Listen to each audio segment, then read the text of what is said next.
It's the time 7:30. The date is May 26, 2020. It's the time and date for the regular city council meeting of Madison Heights. Just as a brief announcement, there's a problem with Zoom, so we can't Facebook Live at the moment. However, we are recording and we'll broadcast that at the appropriate time. If Facebook Live, if Facebook streaming is permitted at some point, we'll launch into that, but it's not at the onset, and that's not our fault. All right, we can jump into the agenda tonight.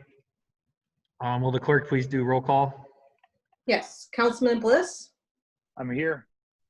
Councilman Clark, Here. Councilman Corbett, Present. Mayor Pro Tem Grafstein, I'm here.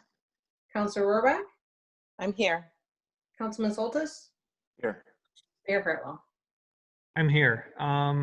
So we're adding back the invocation and the Pledge of Allegiance to our meetings. And so tonight's invocation will be led by Mayor Pro Tem Grafstein. Rosalind, the floor is yours.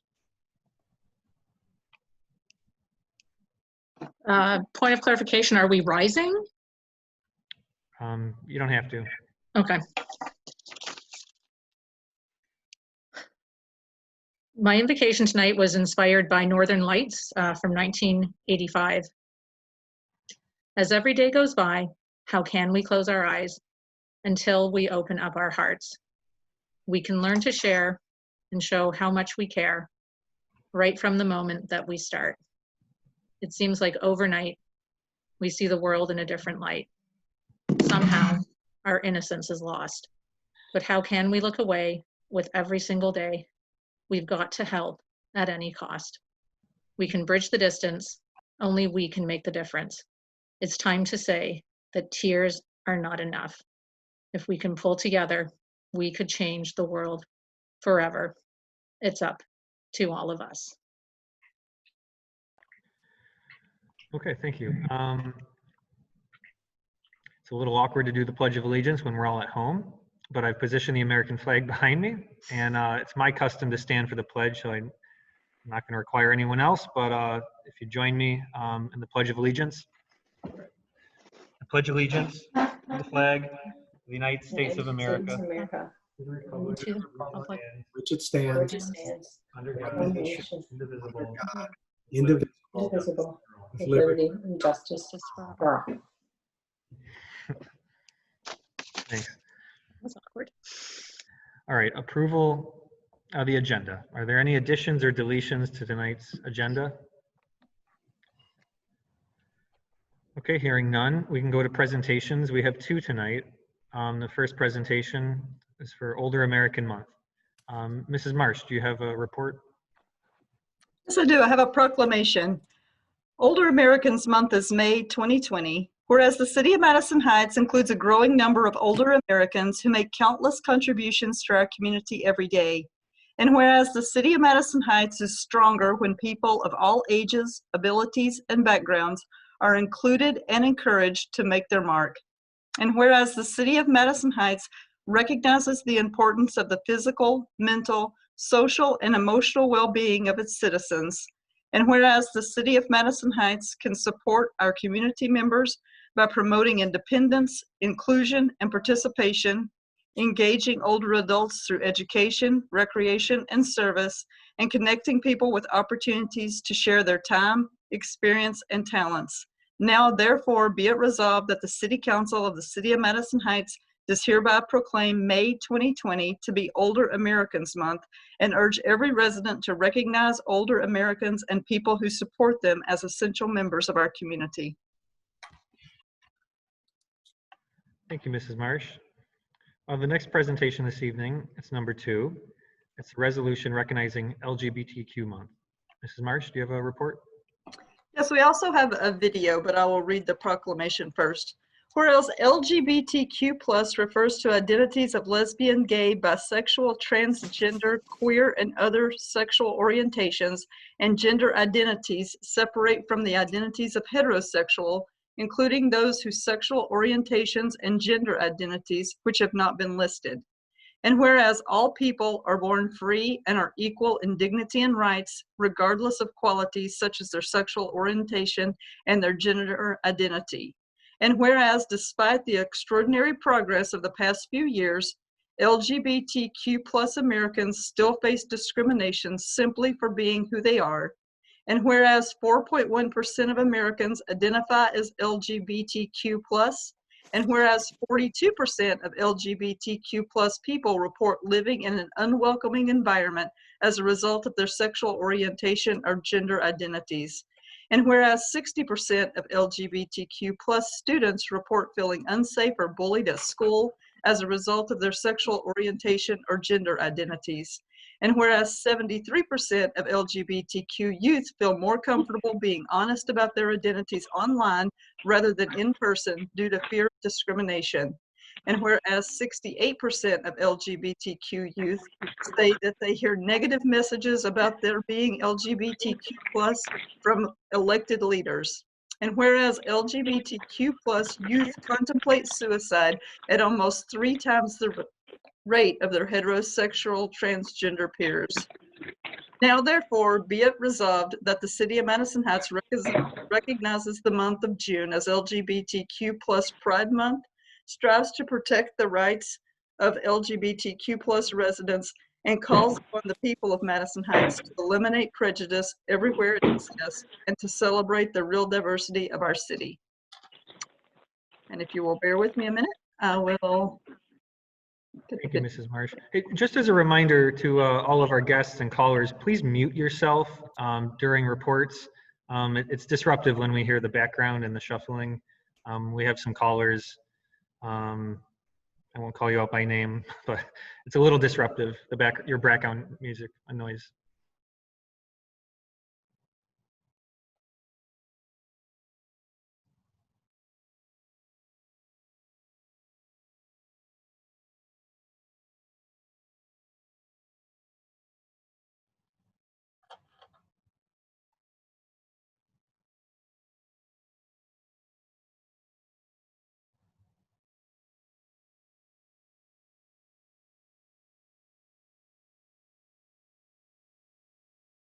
No sound.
Mr. Mayor, Yeah. is there any sound going on for anybody else? No. Okay, just want to make sure. This is a system-wide. Nobody can hear the sound or video at this point.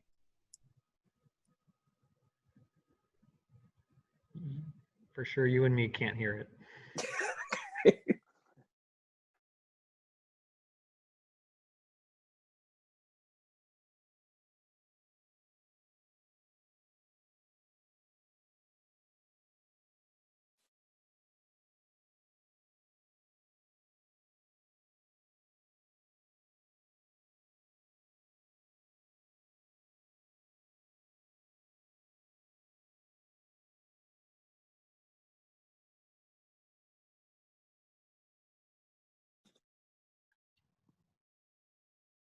Okay, so I realized that nobody actually heard that, but I think I recorded it on my computer, so I just left it going. I couldn't figure out why nobody could hear it. I could hear it fine. It was great. Well, Wait, we're wait. going to share that with permission of the creator. Thank you, Kim Clark. It was beautifully produced, and thank you for all the messages. Like Melissa Marsh said, it's important that us as leaders, community leaders, express these principles. So thank you for producing that. And for those of you who could not hear it, which I think is everyone, we'll widely distribute that video and the message every day, all year round. So important. Thank you. Melissa Marsh, Ms. Marsh, is there anything else to this presentation? No, we're also going to be posting that video on our Facebook site as well. Great. Okay, continuing on, that brings us to meeting open to the public. This is the opportunity for anyone to address City Council on any subject. We adhere to the same rules we do when we're in person. Please identify your name, address, and any affiliation. And then please limit your comments to 3 minutes or less and address your comments to me as the chair of the meeting. Sometimes it can be complicated because I may not be able to recognize you, but you'll need to unmute yourself and ask permission to speak, and we'll try to get to everyone. So meeting is open to the public. Would anyone like to speak?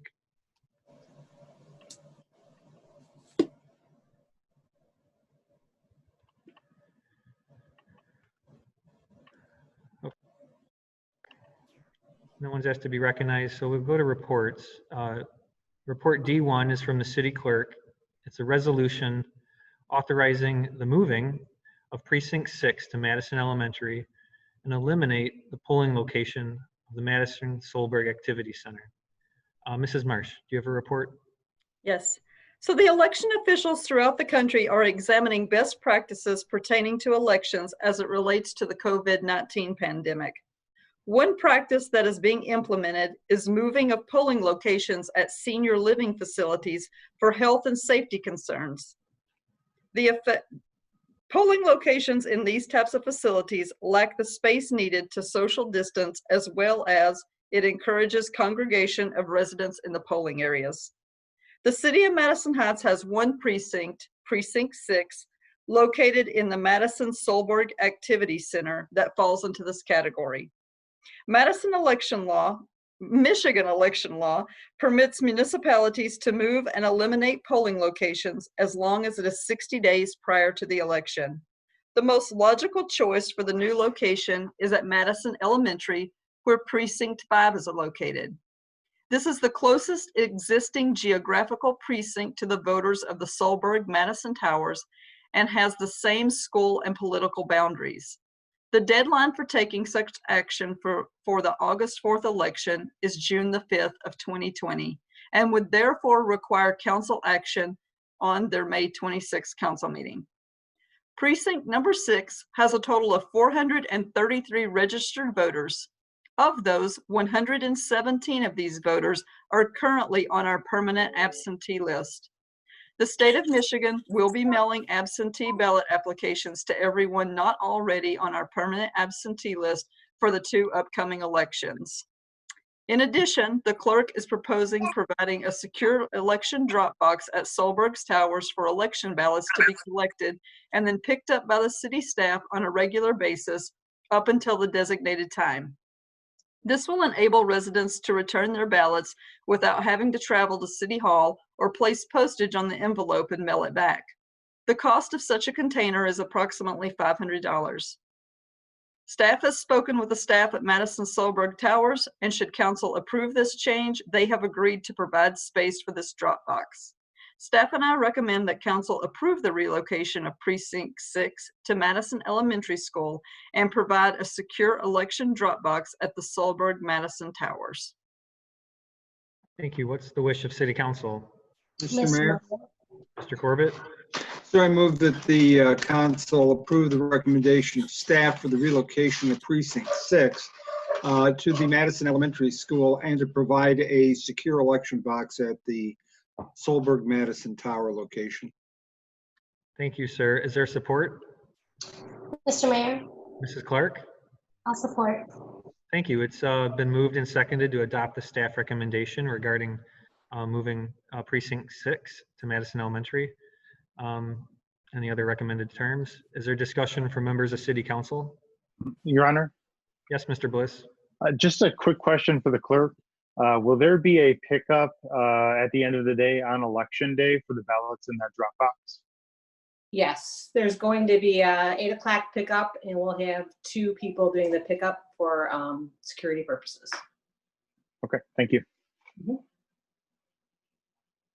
I think we all agree. We appreciate all the locations of our precincts, especially the schools who expend time and logistics to partner with the city to perform fair, safe, and open elections. So thank you to the Madison schools and Lanford schools and the private organizations that help us. Any other comments from City Council? Mr. Mayor, Yes, Mrs. Rohrbach? just looking back at the last election, there was 251 votes that came from Precinct 6 from the Solberg Towers. And I understand that about half of that number has already signed up for a permanent, for the absentee list. And I'm just wanted to say that I really hope that we maybe do an additional mail or some sort of additional outreach to the folks in that tower. If this is going to be continued beyond this, because I know everybody's going to get an absentee ballot application this time around. But if this continues, if we're not going to continue having a polling location there, then I just want to encourage those folks to get on that absentee list so that they can vote without any impediments in the future. Thank you. Other council comments? Okay, we can vote. We'll do a roll call vote.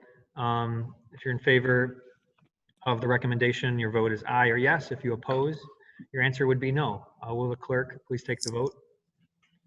Councilwoman Clark, Yes. Councilman Corbett, Yes. Mayor Pro Tem Grafstein, Yes. Councilor Rohrbach, Yes. Councilman Soltis, Yes.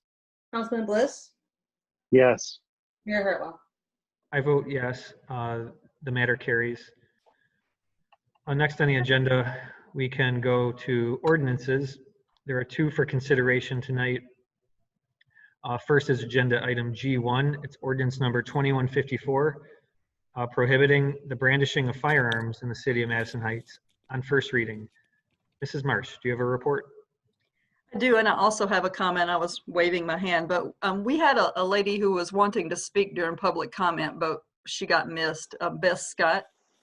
But I can read this item. We can, whenever you want to take that, we could take it at the end, or how do you want to handle that?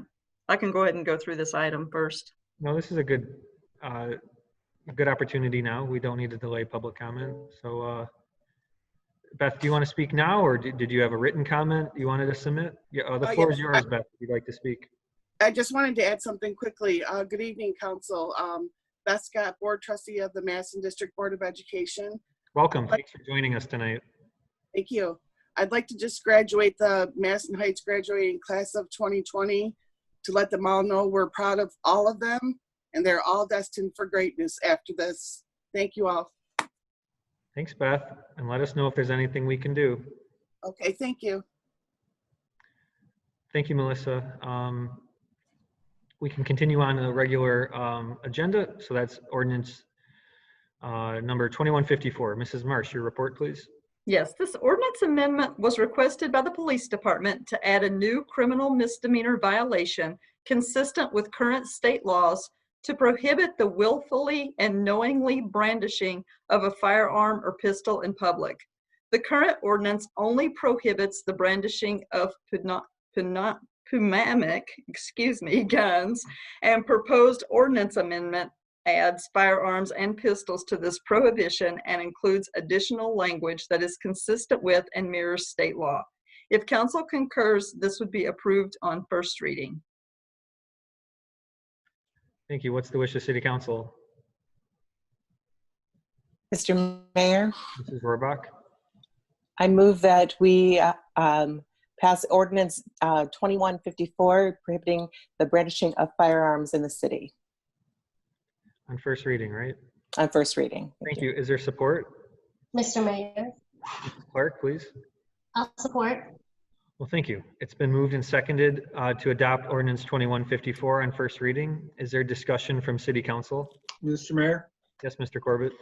a question for the attorney, and perhaps this is a time for you to maybe just, if you can explain a little bit for the lame among us, myself included, the difference between brandishing a gun. I mean, I can understand if it's in a threatening or hostile manner, but what's the difference between brandishing and the lawful exercise of someone's possession rights? This ordinance has nothing to do with open carry. So the courts have held that open carry does not constitute brandishing. And we have a definition here that indicates that any person to willfully and knowingly point it at someone, you're talking about felonious assault. They really won't come under this ordinance. Wave about or display a firearm in a threatening manner. We've had a rash of cases, road rage cases, for example, where someone will take out their weapon to scare off the other driver, or will open their coat to display that they're carrying a weapon, that kind of thing. So that's what brandishing is. But this does not impair any right to carry a concealed weapon with a concealed pistol license or open carry. Your Honor, if I can continue, I guess, again, I'm trying to, I read that definition and I sat with it for a while. My question, if I get into an argument with someone, I pull my otherwise lawful weapon, I point it at them, whether it's loaded or not, I probably have committed a crime, at least in the simple version I just provided you. Why do you need this ordinance to, what's the need? What's the loophole? What's the opening that wouldn't, again, in the scenario I just described to you, I probably, as you said, committed felonious assault. Why do you need this ordinance? What is this about? That, I mean, if I do it, I've already tripped several more serious crimes. Right, but if you didn't point it at someone and you weren't responsible for felonious assault, and let's say you're driving down the street, you get into an argument with another driver, and you take out your weapon and display it, say, hey, buddy, look, I have this weapon right here. Or you open your coat to show him that you have a weapon. Well, that would constitute a misdemeanor and be consistent with state law in terms of a misdemeanor, and something that the city could prosecute and retain the funds for. We wouldn't have to send that up to Oakland County. We could prosecute that. And it's within the jurisdiction of the 43rd Judicial District Court. So if you point it at someone, you'll be talking to the Oakland County prosecutor. If you'll be brandishing it in the manner that I described it, you'll be talking to the Madison Heights city attorney, prosecuting attorney. Do you know, are there any other communities or municipalities or jurisdictions which have adopted this ordinance or language like this? Yes, many. Have any of these been challenged or? You know, I prosecute also. Successfully challenged, of course. No, it's, this is an ordinance, it complies with state law, and it's something that the police department requested, and something that we as the city attorneys agree with the PD on. We need it. Okay, my views on gun control and limiting gun usage is a minority opinion, I guess, in this country right now. But my only concern was it's still not 100% clear to me that where the need for this is. It just seems to me, but I'm going to defer to you at least through first reading here, and there is a second reading, isn't there? Yes. As to the whether it's warranted or not. I don't disagree with the concept. I'm just wondering why we're writing this ordinance when it's probably covered elsewhere. But you say it isn't, I'll go with you. Your Honor. Yes, Mr. Soltis, please. So I think we can assume that if it's warranted because our police department wants it, and so they're on the field every day. But I got two questions for legal counsel as well, Larry. So the scenario that you just explained about brandishing, how does that work legally? I mean, are the witnesses going to testify? Is that enough to prosecute somebody like this? I mean, doesn't the police have to actually witness that brandishing? No. What happens, for example, in the road rage incident, where you have two motorists who are in a dispute, one cut off the other, let's say, and then they are arguing, and driver number two takes out his weapon or shows his weapon, the police are then called. The motorist number one would testify, and of course, after it's reported to the police would then investigate. An investigation reveals talking with the motorist. What happened here? And typically what happens is say, it's reported you took out your weapon. What did you do? And at that particular point, admissions are made. And even if admissions are not made, I could still try the case based upon the testimony of motorist number one. Right. No, I understand. I agree with this ordinance, but I'm just trying to understand, because if the one who brandishes the gun takes off, then what are they going to do? Trying to get a license plate, or how does? And then so now I'm trying to understand the difference between if somebody blows a red light, I can't call the police and say this guy blew a red light and here's his license plate number. So how is there a difference between the two? Well, one's a criminal offense and the other is a civil offense. So those are the differences. And so you can have leniency with the criminal. You can. Right. So there's more leniency with the criminal, where they can a witness says here's the license plate number, and then the police track them down. Well, in a criminal case, the police would take the license plate number. Unfortunately, we have a lot of these road rage incidents, and unfortunately, some have ended in death. And these are the kind of things that we want to put a halt to. And we've had a number of these cases. I know that I've seen a few of them. One of the things that the police will investigate is, let's say there's a claim that one brandished a weapon. They'll look to see if the individual, for example, had a CPL. Because if they had a CPL, that's further proof that they were carrying on the date in question. So this is a form of gun control in the sense that we would be able to prosecute those kind of claims, and this will help our PD. Yeah, right. I don't want to labor the point. I just don't understand if the one who brandishes the gun takes off, and then the police have to track that person down, and then it's he said, she said, one word against the other. But be that as may, my other question is that the fine that I see here is like $500. Yes. So is that is that comparable to the fine that the council approves for fireworks? Wasn't it more for the fireworks? Well, this is we're in any criminal case, we're entitled to charge. We have jurisdiction to charge 90 days and or $500 fine or both plus court costs. So that's the maximum fine that we can bestow, and one that we use on all criminal charges, almost all of them. So the fireworks was not criminal, it's considered civil? Is that? You know what, I'd have to take a look at the fireworks ordinance. Nick drafted it. I don't know what I think we give a warning first, if I'm not mistaken, and then. I thought it was ratchet more than 500, but I could be wrong. Well, but it would be civil in nature, not criminal. Okay. Most likely, but I'd have to look at it, Dave. All right. No, I appreciate it. Thank you, Your Honor. Thank you. Any other comments from City Council? Your Honor. Yes, Mr. Bliss? So I understand the logic of this is kind of another arrow in the quiver, another ability to go after somebody who's done wrong in the court system. But I am struggling, as my colleagues have both struggled with, understanding some of the case law here.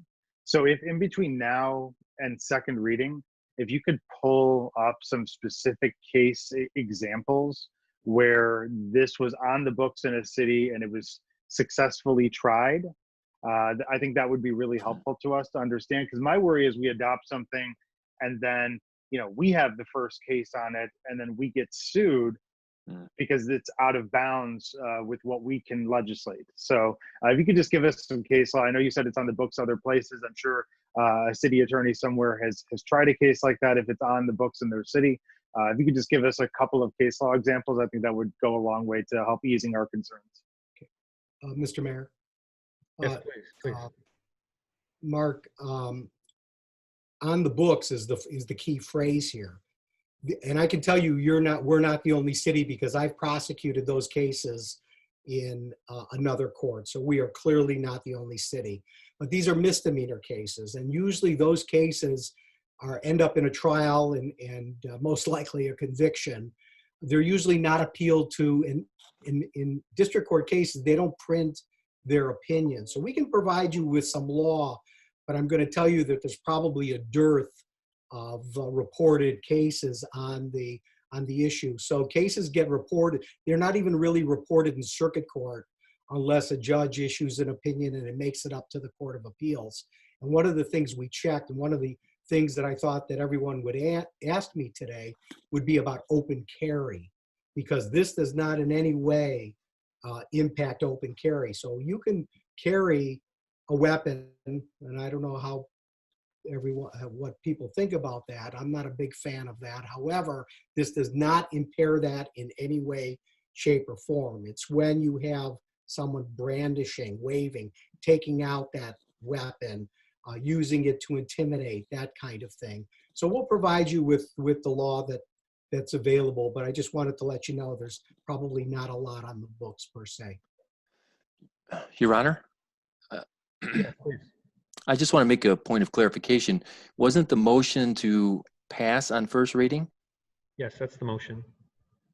So it would have to be passed. Well, okay. So how would that work procedurally? Would bring it back again and vote on it?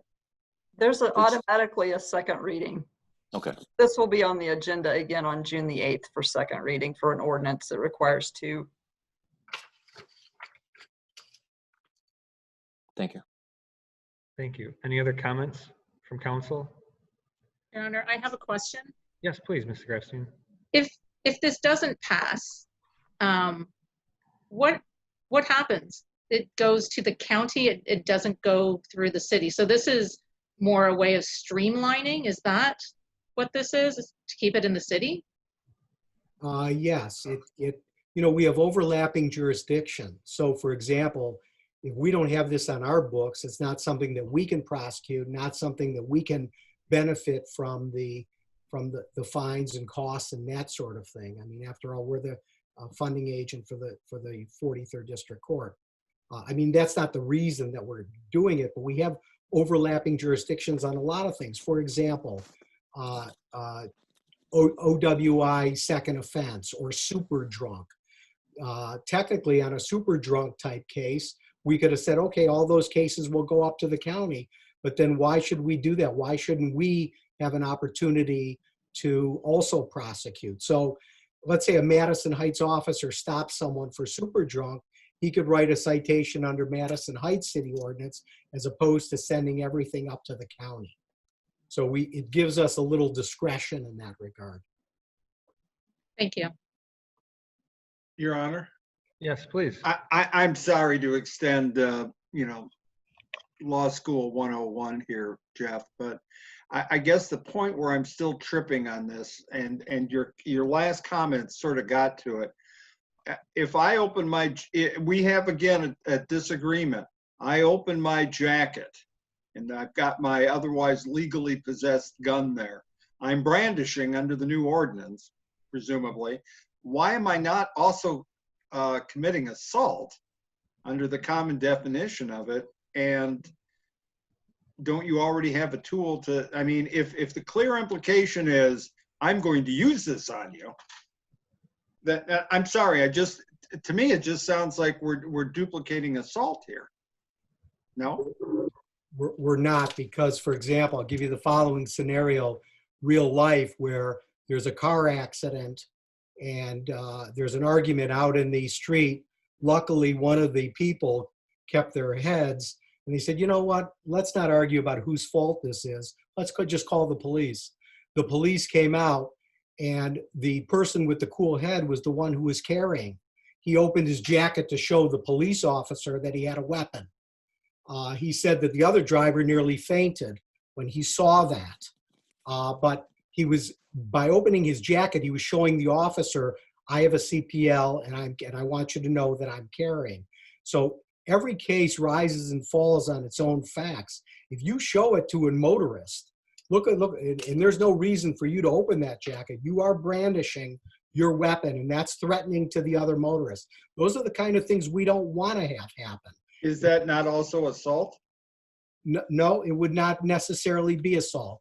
This would be another offense that we could charge, and it depends exactly what happens. If you took some steps toward the person or had threatening words, it's possible we charge you with 2 counts, one the brandishing and one the assault. Thank you, Your Honor. Any other comments from council? All right, we can continue with the vote. If you support adopting this ordinance on first reading, your answer is yes or aye. If you oppose, your answer is no. Will the clerk please take a roll call vote? Councilman Corbett, Yes. Mayor Pro Tem Grasstein, Yes. Councilor Rohrbach, Yes. Councilman Soltis, Yes. Councilman Bliss, Yes. Councilman Clark, Yes. Mayor Hurtwell. I vote yes, the motion carries. We have another ordinance for review tonight. It's agenda item G2. It's ordinance number 2155. It's the repeal of ordinance number 2142, the pilot program for Cypress Partners located at 321 to 371 DeQuinder Road. It's now the second reading. Mrs. Marsh, do you have a report? Yes, on August the 12th of 2019, Council passed Ordinance 2142 to establish a pilot for Cypress Partners for the development of 30021 to 30071 DeQuinder. On May the 11th of 2020, City Council approved a brownfield redevelopment agreement with Cypress Partners for these same parcels. Therefore, City Council must repeal Ordinance 2142, establishing a pilot for those parcels, which are 30021 to 30071 DeQuinder, on second reading, and this will require 5 votes. Okay, thank you. What's the wish of City Council? Mr. Mayor? Mr. Corbett? Sir, I move that the council adopt ordinance 2155, which is a repeal of a prior ordinance 2142, payment in lieu of taxes for Cypress Partners located at 3021 to 3071 DeQuinder Road, now on second reading. Thank you. Is there support? Mr. Mayor, Mrs. Rohrbach? for support. Thank you. It's been moved and seconded to adopt ordinance number 2155 on second reading, the repeal of ordinance number 2142. Okay, do we have any discussion from council members? Okay, let's vote. If you support passing the ordinance on second reading, your answer is yes or aye. If you oppose, it's no. Will the clerk please take a roll call vote? Mayor Pro Tem Grasstein, Yes. Counselor Rohrbach, Yes. Councilman Soltis, Yes. Councilman Bliss, Yes. Councilwoman Clark, Yes. Councilman Corbett, Yes. Mayor Hurtwell. I vote yes, the motion carries. The next item will be our minutes from the regular city council meeting of May 11th, 2020. What's the wish of council? Your Honor, Mr. Bliss? I move that we adopt the minutes as printed. Thank you. Is there support? Support, Your Honor. Thank you, Mr. Corbett. It's been moved and seconded to adopt the minutes as printed from the regular meeting of 5/11/20. Is there any discussion from council? All right, we'll vote. Roll call vote. If you support, your answer is aye or yes. If opposed, your answer is no. Clerk, will you please take the vote? Counselor Rohrbach, Yes. Councilman Soltis, Yes. Councilman Bliss, Yes. Councilwoman Clark, Yes. Councilman Corbett, Yes. Mayor Pro Tem Grafstein, Yes. Mayor Hurtwell. I vote yes. The matter carries. I believe that concludes the business for tonight's meeting. So before we adjourn, I'd invite any closing comments from members of City Council and staff. And I'll maintain our custom of going through the typical order of how we're seated in chambers. So I'd like to begin with Mr. Corbett. Thank you, Your Honor. Just one item. I wanted to join with the chorus of voices that are congratulating the graduates this year, 2020, from our various high schools, Lamphere, Madison, and Bishop Foley. With the permission of the council, I spoke earlier with the city manager. I have no problem. I'll foot the bill, and I'd like to have a congratulatory resolution prepared, printed and sent to the graduates of our 3 schools. Like I said, the real cost is in the postage, and I'll make arrangements with the school district, whatever method they're comfortable with, in terms of how to get it to the kids. It's a unique class, 2020, unlike any that we've ever had before, whether at the collegiate level or the high school level. I remember my senior year vaguely through the fog, and it's certainly a lot different than what these young folks are experiencing. So I think just a little recognition by the city would be nice, just a pat on the back, and best wishes for the future. I hope everybody had a good weekend, and I guess we'll get to chambers one of these days again. So thank you, Your Honor. Thank you. Mr. Bliss? Yes, Your Honor. First, as awkward as it was, I was really happy that we were able to add the pledge and invocation back in. I think it's important for us, when it was just a meeting or two, it definitely, I understand making sense for the speed and understanding that we'd have some technical issues. But now that we don't know when we're going to get back, hopefully it'll be in June. But, being able to do that, being able to start our meeting with the Pledge of Allegiance matters. And I'm glad that staff was able to accommodate my request there. I know it was awkward, and I'm sure I'll come up and do the invocation soon, and it'll be awkward then too. But I'd like to echo the sentiments of Councilman Corbett. The school districts have done a phenomenal job of thinking outside the box in ways to celebrate this graduating class. Fireworks, home visits, all sorts of things. And it's really cool to see. I haven't seen the billboard yet because I don't really leave my house much right now under quarantine, but it's nice to know that that stuff's out there. The ad placements in local papers, the amount of effort on social media just to make them feel the way that they should feel as a graduating class. I know this summer is going to be a little bit different for them than it was for every other graduating class in recent memory, including mine, where you would have all of the grad parties and everything. So I commend Councilman Corbett for jumping in and offering to pay that postage. Whatever we can do, I'll support the resolution. Whatever we can do to be able to make them feel as special as they deserve to feel, I think we need to do. Finally, my last item today, I asked, probably 8 months ago, but it seems like an eternity with the stay-at-home order. I asked about the open burning ordinance and being able to lessen some of those restrictions.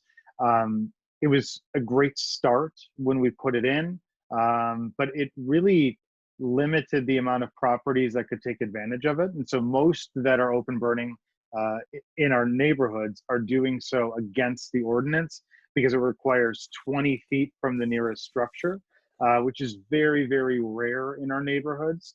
And so with our residents being able to shoot off fireworks without any problems, I think we need to make sure that they're not, effectively breaking the law if they're burning a few logs in a fire pit in their backyard. So if we could expedite the review, I know it was on the list to be looked at, but if we could expedite that, I just want to make sure that our residents are, either not penalized or not unknowingly breaking the law by having those fire pits in a closer proximity than is currently written. And I think that we can come to an agreement of what is safe, but still allows for that. Maybe it has more to do with the fire height than it does for the location next to a building.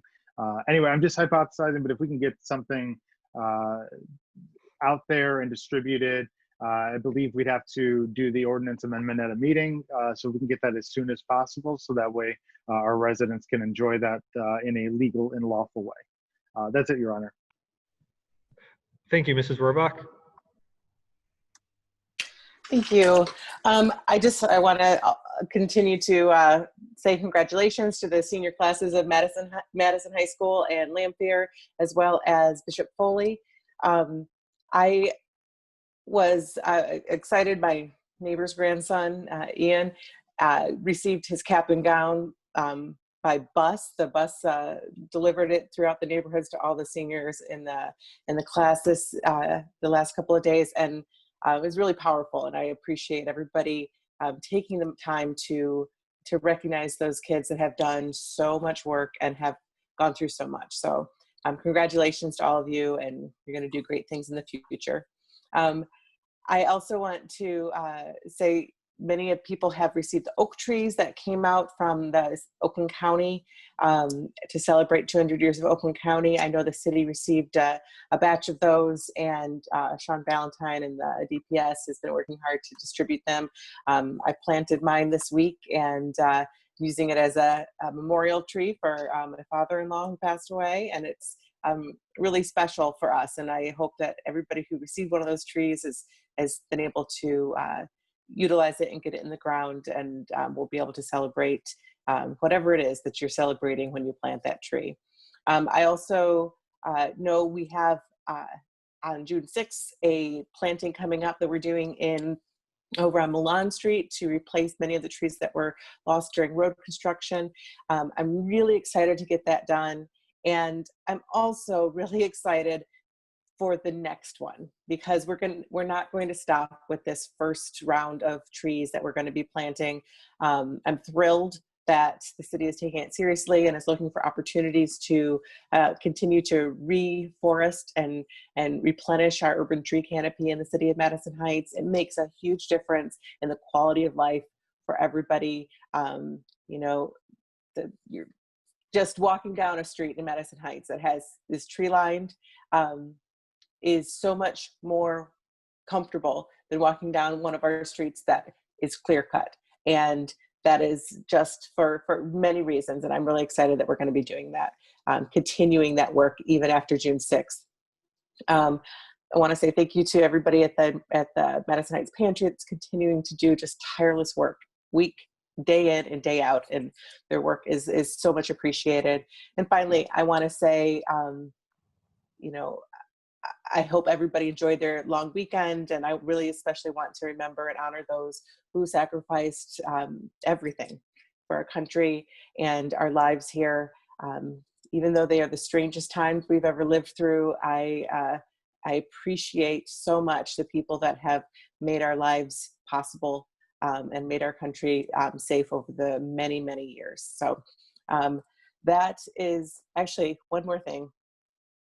This is just from me to all of y'all. if if anybody is planning to set off fireworks legally in the city in the next few weeks, I know a lot of people would appreciate it if you somehow let your neighbors or surrounding area know, post it on Facebook, do some sort of notice, so that if folks have dogs or any kind of anxiety issues or anything else that causes fireworks to cause them a problem, that we are able to take care of that beforehand if we know it's coming. Otherwise, they just start popping off in the air, and it can be a little scary. So I just want to recommend that to everybody. If they can make that happen, that would be great.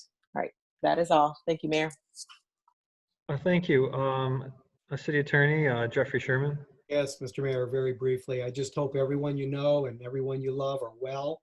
And I just wanted to thank Councilmember Kim Clark for asking me to participate in the video. Thank you. Thank you. City Manager, Mrs. Marsh. Yes, I have two things. I wanted to thank GS Ashley or Holistic Industries. They recently made a $9,000 donation. $5,500 of that is specifically for the Arts Board for a mural that is going to be placed at Rosie's Park.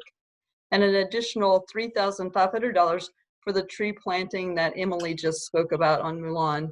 So that is helping us add at least 12 more trees to that tree planting.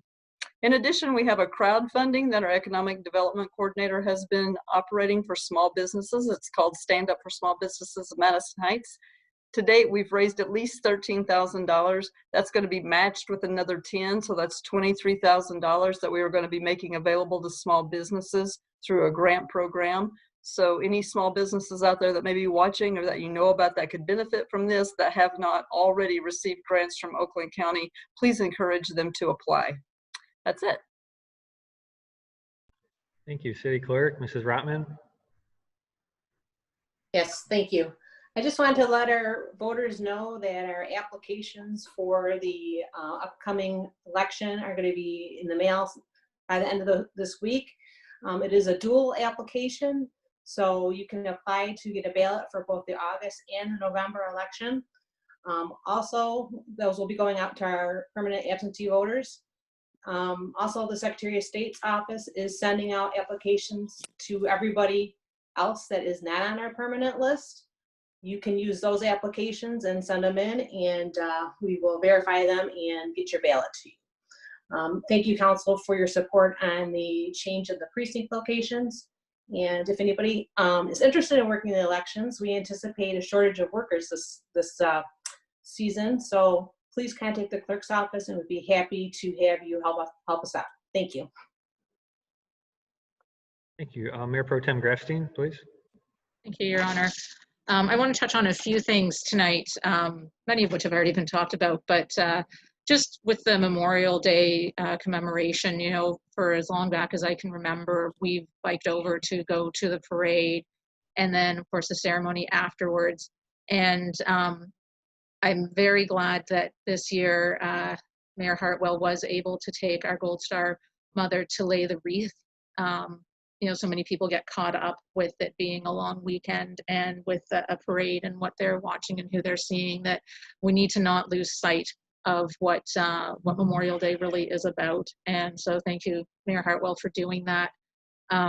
Yesterday, we actually just joined a few other people on a sidewalk at 3 o'clock, and we listened to one of the Lamphere students playing taps. And I have to say, in all my years of living here and being part of Memorial Day in any way, that 30 seconds was really the most meaningful to me. Really felt honored to be able to be part of that national moment of remembrance.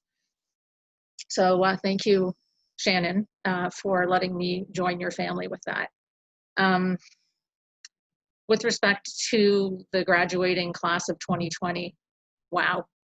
I mean, just as everyone's saying, you know, you guys, you have so much, it's such a different graduating class than there has ever been. And one of the things that I want to do, I spoke with the city manager and reached out to members of council, and I've asked that we recognize the graduating seniors by inviting the valedictorians to come to our next council meeting that will be in council chambers. I'm not sure that we have a date on that. Initially it was June 8th, but that was a tentative date. So whenever that date is, I'm hoping that all 3 schools will be able to participate in this. I'm still waiting to hear back from everyone. So if you know a valedictorian from Lanphier, Madison, or Bishop Foley, if you know the valedictorian from one of those schools, please reach out and let me know. I'm having a bit of a difficult time hearing back from everyone. Mrs. Clark, thank you so much for your video for Pride Month. I hope everybody does get a chance to listen to it.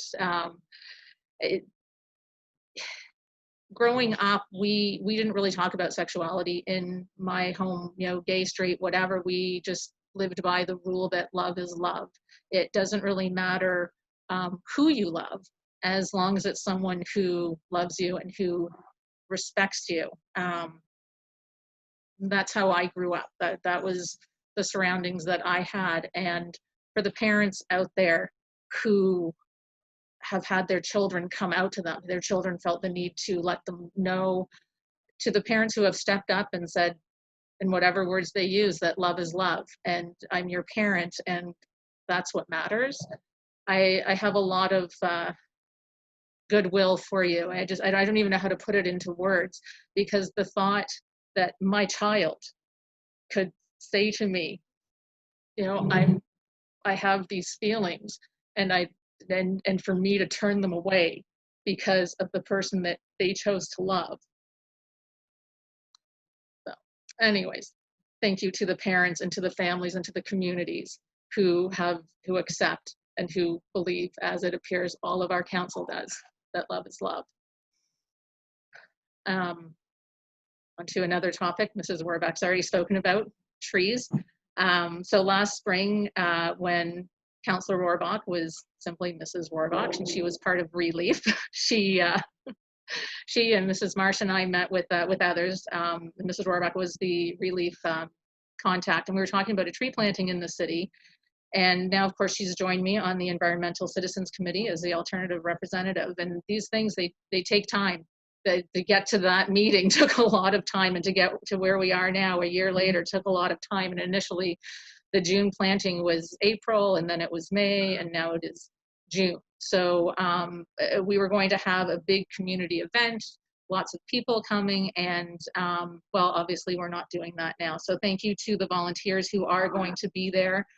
We've set it up so that you are only planting a tree with someone from your household. Unfortunately, if there isn't someone in your household you can do that with, you would need to be left out in this situation. But thank you to everyone who has stepped up.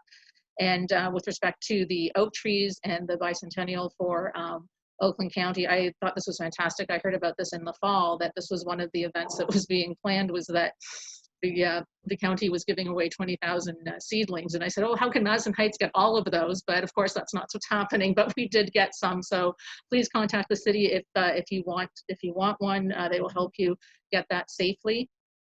And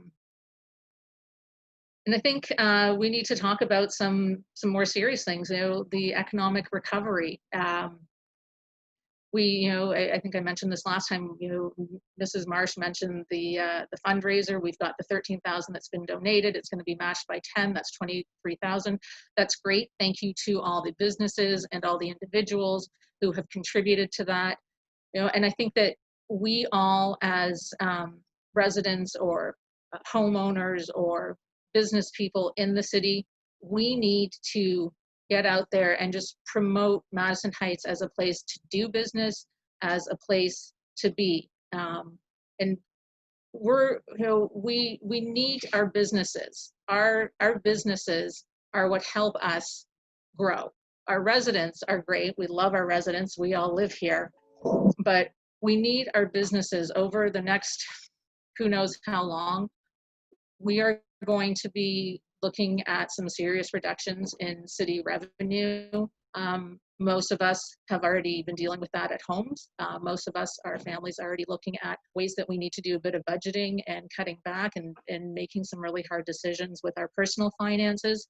And the city over the next few months will be making those decisions as well. We're going to have to be looking at a lot of these things. So we need to be actively seeking partners. We need to be seeking partners by way of grants or from other levels of government or even with some of our neighboring cities. So just keep your eye out, keep your ear out, and if there's any way that you can promote the city, please do that. You know, one of the last events that the mayor and I attended in the time before, as I now refer to pre-March, it was the grand opening of an urgent care center on John R. just south of 14 Mile, and it was actually the first Michigan location for Maxim Health. And I think that whatever our new normal is going to look like, I expect that there's going to be an even greater need for medical personnel, medical facilities. Over the last few years, I attended work groups through Senator Stabeno's office for the farm bills, the federal farm bills. And so I was recently contacted by Senator Stabeno's office regarding a USDA grant opportunity, which would be to promote composting and food waste reduction. And I forwarded the information on to staff, and I'm hoping that we can find a grant that will be a good fit with the increased interest that we're seeing in urban gardening. And then along those lines, questions have been raised. We just had, I think it was just the last few meetings, we've increased the number of domestic hens that are allowed, and people are looking at what they can do around their own properties to increase the amount that they can garden, the amount of food that they can grow on their property. I just want to make sure that if there are any questions, residents know to contact the city. As far as I know, we don't have any ordinances that prohibit growing gardens at home, whether it's on the front or the side, but just to make sure that you aren't doing something that does contravene one of our ordinances. And then finally, as the weather warms up and people want to spend more time outside, as restaurants and businesses are looking to reopen in our new normal, I want us to focus, or maybe not focus, but look at some of our options for restaurants so that they can promote their outside patio seating as a way for them to safely allow more people to have dine-in options.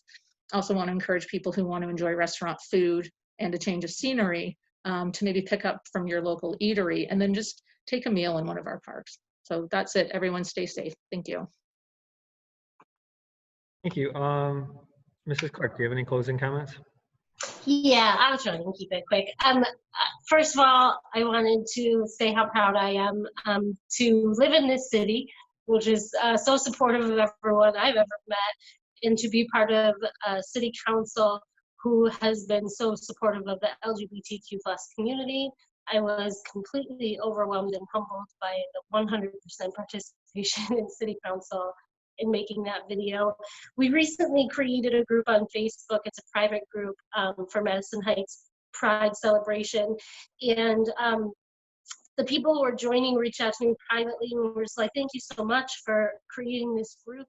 I've always kind of felt like I was closeted in the city, even though I'm not closeted, because I just didn't feel like welcome. I had so many people reach out and I'm like, that's not the city that I know. Like, that's not the organizations that I belong to, everyone I know. I was just like, no, I gotta show you, like, it's definitely not what you think out there. So we created the group and now the community is connecting with each other. And then I created this video to kind of show how things are progressing. A lot of people don't know that Pride actually started as a riot. It started as the Stonewall Riot. So I just want to read real quick a little excerpt from history.com, the brief history of what it is. The Stonewall Riots, also called the Stonewall Uprising, began in the early hours of June 28, 1969, when New York City police raised the Stonewall Inn, a gay club located in Greenwich Village in New York City. The raid sparked a riot among bar patrons and neighborhood residents as police roughly hauled employees and patrons out of the bar, leading to 6 days of protests and violent clashes with law enforcement outside the bar in Christopher Street and neighboring streets in nearby Christopher Park. The Stonewall Riot served as a catalyst for gay rights movement in the United States around the world. I'm definitely going to post a link of the video so that you can hear it. It talks about the progress that we've made. But I just really wanted to point out that what started off as a riot and turned into regular protests has now led to some of the biggest celebrations that you see around the world. And it's important to me that the government in my city provide a safe space for everyone in the city. And when all of city council gets together to send a message like that, it's just, it's a city of progress, and I'm really proud to be a part of it. So thank you guys for participating. I'll make sure that I get that out so that everybody can see. Congratulations to all the seniors. I hope everyone had a happy Memorial Day weekend. That's all I got for tonight. Thank you. Councilman, Mr. Soltis, any comments? Yes, Your Honor.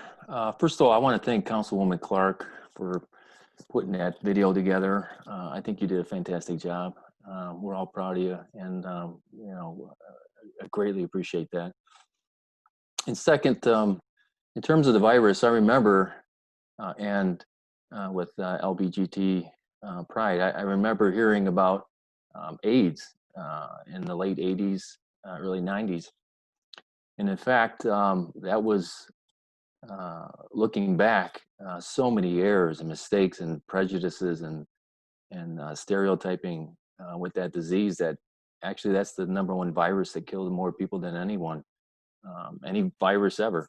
And so I remember hearing about, that was the gay disease, and even the president at the time, Ronald Reagan, said it's the gay disease, and so they didn't put any effort into stopping it, the spread. They didn't put any effort into coming to some type of conclusion or cure, and that went on for years. It was just a travesty in American history. But because yesterday was Memorial Day, like my colleagues, I want to in remembrance of Memorial Day for the military veterans in Madison Heights. I thought it would be appropriate to honor those heroes who made the ultimate sacrifice for our freedom. And if it's okay, Your Honor, I'd like to read their names out loud. That's very fitting. Thank you. During the Vietnam War, Glenn S. Austin, Gerald Avery, Randall Babineau, Tom Joe Becker, Michael E. Burns, Donald Bushong, William A. Dunage, Timothy E. Dundas, Michael Grieve, Ronald Huxtable, Donald Kennedy, Larry Ketchty, Michael T. Linville, William Sawyer, George Harold Stamps, Larry Bellalonga. In World War II, it was Harry Brinkley, Ray Edmonds, Jack Garlow, Maurice Helsum, John Ibston, Joseph Klowski, Gordon Looney, Richard Wockwell, Henry Rubin, William Thomas, Donald Weiber. In the Gulf War was Kelly Phillips, and then in peacetime was Michael Rubble. Thank you. That's all. Thank you for everyone's comments. Preventing the spread of COVID-19 is still the top priority in Madison Heights, protecting the health and safety of our residents. We've lost over 30 of our residents to this virus and the disease that it causes. And so it's still important that we look to our leaders in state and county government who are health experts and letting the numbers guide policy. And Oakland County has testing sites across the county. If you call for appointments, that's open to any resident or any worker who's worried that they may be infected or may have been infected. And over the weekend, my wife and I, we mailed more masks and gloves to thousands of residents in Madison Heights. It's not enough, but it's everything we can get our hands on. And just a reminder that wearing masks is the law of the land here in Michigan and Madison Heights. It's not a political issue, it's a health issue, and it's a sign of respect towards everyone else you run into because it will slow the transmission of the virus. Whether you know you have it or not, you may be asymptomatic and spreading it to others. So please wear your masks if you can't socially distance. I really appreciate what Mayor Pro Tem Grafstein said about businesses. I had a similar idea when I was cutting my grass, is if as restaurants will ultimately be allowed to open, I assume it'll be with social distanced seating, just like you saw in Northern Michigan. There was a nice report in the Free Press about the Italian restaurant in Traverse City, how I think they had 1/3 of the tables were available for dine-in. And so a lot of our parking requirements for restaurants is based on the anticipated use of that building. It's just a general principle for all buildings. How much parking you need is how many customers or clients you may have at that business. So I think Mayor Pro Tem Grafstein's right. I think we need to be a little bit flexible as businesses open under restrictions of the governor's executive orders. So if restaurants in Madison Heights are allowed to only do 50% capacity, I think we should minimize the parking requirements to allow them to possibly allow additional outdoor seating. And we can find that right balance where it doesn't spill over either way, too much parking or too many people. That honors the executive orders and honors the important place that businesses have in our city of employing our residents and paying property taxes. Yeah, the weekend, it was a really a dramatic week of events. Congratulations to our high school graduates. But I also want to thank the Madison Heights Parade Committee and all those who contribute in that group for encouraging and helping our Gold Star mother, Jean Linville, pay tribute to her son, Michael, who David read a minute ago, and to pay tribute to all the other sons and daughters of Madison Heights who have fallen during war or peacetime. Soldiers, sailors, Marines, airmen and women, Coast Guard men and women. So even though we didn't have the more joyous part of that weekend with the parade and candy and balloons and dogs, the parade committee focused on the meaning of the holiday, and it was a very solemn event. So thank you to the parade committee. And that's it. Thank you to everyone who participated in the meeting tonight. We'll be back in a couple weeks. We'll probably at least have one more Zoom meeting. Who knows how many after that. But we'll see you in June. Take care, everyone.